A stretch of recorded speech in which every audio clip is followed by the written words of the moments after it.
Barusan saya melihat video Presiden Jokowi pergi ke apotek dan menanyakan ada atau tidak obat oseltamivir.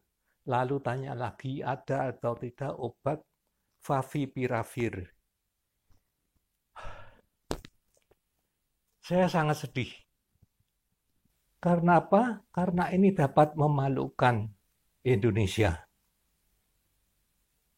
Obat yang dicari tadi, oseltamivir, itu sudah tidak dipakai di mana-mana. Sudah tidak dipakai sejak katakanlah 9 bulan yang lalu ya.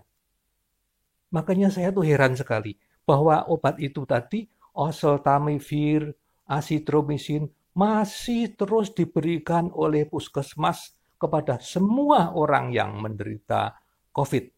Padahal itu diketahui tidak berguna. Sekali lagi ya, tidak berguna.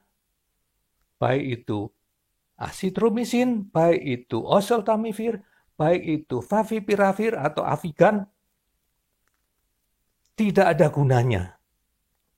Bahkan juga remdesivir, itu lebih kontroversial lagi ya. Remdesivir itu Amerika mengakui karena dia yang jual obat bermiliar-miliar dolar atau triliunan rupiah dia mendapat untung dari obat itu.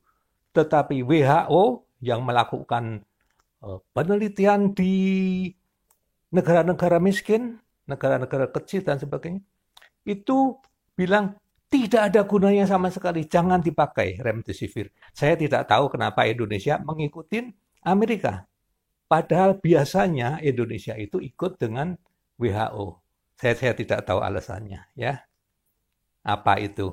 Silahkan tanyakan kepada pihak-pihak yang berkepentingan. Tetapi yang saya tahu, WHO bilang tidak berguna, Amerika bilang berguna. Dalam hal ini, saya sendiri percaya kepada WHO. Karena dia meneliti pada berpuluh-puluh negara di dunia, termasuk yang miskin, banyak di antara yang miskin. Orang di Amerika sana bilang, itu kan penelitiannya di negara miskin. Justru itu keunggulan dari penelitian WHO. Di negara miskin bukan di negara kaya. Ya. Itu sesuai dengan keadaan di Indonesia yang belum kaya. Ya kita nggak miskin sih. Ya. Kita sedang mendekati kaya tetapi belum kaya. Ya. Saya ulangin lagi. Obat oseltamivir, obat favipiravir, obat remdesivir itu tidak berguna. Tidak berguna. Jadi kalau Presiden khususnya tadi mencari obat oseltamivir dan favipiravir di apotek, mohon maaf itu memalukan kalau sampai berita ini sampai ke luar negeri ya. Kasihan Presiden kita. Pembantunya kurang peka terhadap masalah ini. Maaf.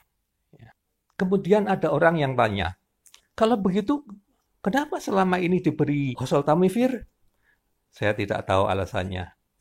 Yang saya tahu adalah sejak berbulan-bulan yang lalu, tahun lalu, itu sudah dibilang tidak ada gunanya. Kenapa Indonesia masih pakai? Tanyakan kenapa. Sekian dan semoga ini didengar oleh para pembuat keputusan. Terima kasih.